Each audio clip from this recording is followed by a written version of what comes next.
The Sustainability Summit is CII's main event on sustainable development. It is in its 13th year. It has become an event which people mark in their calendars, and we are very, very honored to host, alongside the Sustainability Summit, the EU-India Circular Economy Mission. So we are very happy that this platform provided this opportunity of collaboration. I think that's the strength of CII as a business association, to be able to bring all the people together. I also want to say that, a lot of people, and including from the EU side and India side, have worked very hard to make this happen. In fact, one of the key components of doing this was conducting a needs assessment so that we can actually match the participants very well. And I'm sure when we hear from the EU side, hopefully that has resulted in some, productive outcomes for both the sides. And EU being a pioneer, India with all its strengths and innovations are natural partners. And I think we can see that there can be a good forward-looking, future-looking partnership that can develop. And without business contribution, without business taking a lead, I think it would be hard to achieve any of this transition. So I'm glad that our colleagues from the business fraternity are here, and both from India and from EU. And I think together we can build a global circular economy. So I welcome you all to this final session. What I would like to do, of course, is to start by saying that from the perspective of the European Union, this has been a most useful 4 days and the most useful 2 days that we could spend together with you, colleagues from the CII. When Commissioner Vella came and opened the Circular Economy Mission and spoke also at the opening of the CII Sustainability Summit, he highlighted the great potential for the circular economy and resource efficiency to be at the center of EU-India cooperation. And he talked about how the EU, with its experience in resource efficiency, circular economy, and innovation, and India, with its strong culture of collaboration and innovation, entrepreneurial skills, can together make a difference also in the global arena. He stressed it's not just about bilateral cooperation, it's about also appearing together as proponents of this new economic model, of a model that will allow us hopefully, to meet the objectives of Agenda 2030 and the SDGs.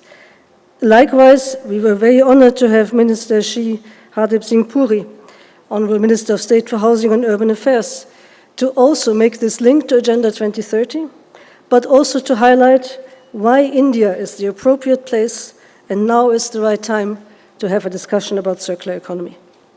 With over 80 delegates from the EU and over 300 Indian businesses participating, the potential to create meaningful partnerships between the EU and India through the circular economy platform and mission was significant.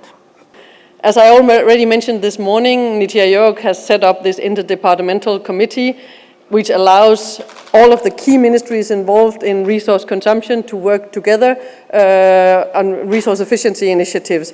And I think that's really something that will change a lot over the next period to come. And we as the European Union feel very privileged to be allowed to be associated with this work. We've had a very good participation and dialogue with the Ministry of Housing and Urban Affairs during these last days. And also there, I'm very grateful for the work that we will be doing together on circular economy and resource efficiency in relation to urban development and cities more in particular. And we will do this under the Partnership for Smart and Sustainable Urbanization, which we have agreed between the European Union and India. As I already mentioned this morning, NITI Aayog has set up this interdepartmental committee which allows all of the key ministries involved in resource consumption to work together on resource efficiency initiatives. And I think that's really something that will change a lot over the next period to come. A very, very, very warm thanks to all the Circular Economy Mission participants from the European Union, people who have traveled far and gone through a lot of efforts to be here and shared all your best knowledge and all your best examples, ideas, and have been searching for partners from the Indian businesses and from all the Indian stakeholders. And equally warm thanks to the Indian businesses who have come here and who have partnered with European companies. First of all, I would love to thank to all people from Circular Economy Mission that they had arranged this meeting, also the people from IIC, that there was a possibility to be here. First of all, I think that basically there was a big possibility to meet, let's say, decision maker and really people what we have to talk with about movement with our technology, because it's not actually, and also with the possible that we have met the ministers, and there was the possibility to say them actually the message. So we at CEM Asia help enterprises become more resource efficient. We've been doing this through training, consulting, and even coaching. And for this, we use tools like eco-mapping, audit. But the challenge lies in how to reach out to 48 million SMEs in India. And during the business-to-business meetings yesterday, imagine my delight when I met Mr. Engel, the father and the creator of eco-mapping tool, which you've been using for many years. And then we got talking about how can we use digital technologies to take eco-mapping and other such tools to SMEs who would ordinarily not be able to afford consulting services. Well, thank you very much. I'm still overwhelmed by the sheer size of Indian economy and the issues on the table and the number of SMEs you have. And I find it as well very odd that I come into a country where I don't know anybody, but there are some people who know me because they're used in a number of years working methodologies we have developed and we put on the internet in Europe while working with small business. And let's face it, the world's backbone is small and micro business. So we had rounds of discussion with PROs, association of PROs, certain research groups, Umicore, and the primary focus is how to create a legitimate industry in India, an accountable industry with clear traceability of materials and their flows. So I think there are a whole range of organizations that I and Karosambhav looks to partner with. And this, for us, this was a very, very useful platform. I'm not naming the organizations here because these are very early stage dialogue, but we see a whole lot of potential from such forums. Thank you. We want to create waste-free stadiums, waste-free and resource-efficient stadiums, cricket stadiums in India. It's a big challenge, we know, but if we succeed to make cricket stadiums in India waste-free and resource-efficient, you can do it everywhere. We have a big outreach if you manage it, and we will look at the entire life cycle chain from production of plastic, from production of packaging material up to the recyclers and collecting and everything. And we invite Indian companies, small companies, big companies, European companies to join us on this walk to make this dream happen that India will have very soon waste-free cricket stadiums. Moved out of Coke, 20 years out of Coke, and on 5th of July created a company called PRO India. So on the 5th of June, sorry, on the World Environment Day itself, we did this work. And the idea was to create a space where, in India, bring back all the litter, all the useful plastic back, convert it into useful stuff, make sure that India is litter-free, but at the same time make the whole plastic journey profitable, and give a part of that to the waste pickers who are at the bottom of the economies. That was our mission. There are few people in this room who are in this same mission, in this mission of trying to do this work.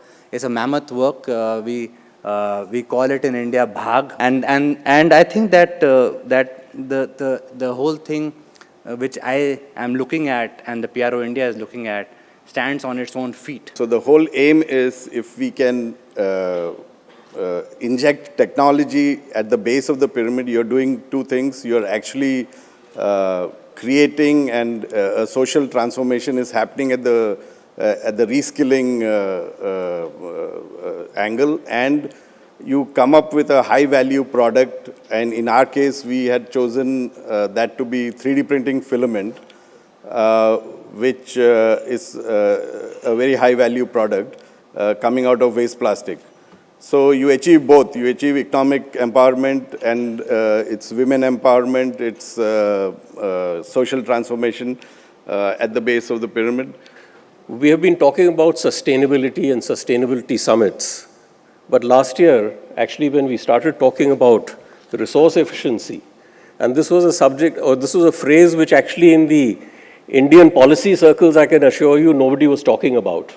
Nobody, in fact, it was a small something going on in the Ministry of Environment. And in fact, I was approached by some people from there, one actually, a former Secretary of Environment, Dr. Chatterjee, that if NITI Aayog could sort of drive this whole thing and make it more mainstream under that IRF panel which had been existing, and it took off. And now we are talking about resources efficiency as we talk of energy efficiency. In fact, we have an energy efficiency bureau, and a lot of work has been done in that field. And I always believe that resources efficiency is really a mirror image of that. We will work in 4 or 5 fields, 4 fields to be specific: steel, aluminium, urban waste, and electronic waste, and see what is the work which has been done in this area in terms of not only technologies, but also eventually it comes down to what kind of regulations that can be applied to these 4 areas, because they're huge challenges. We also have to look at the way we look at our production cycles.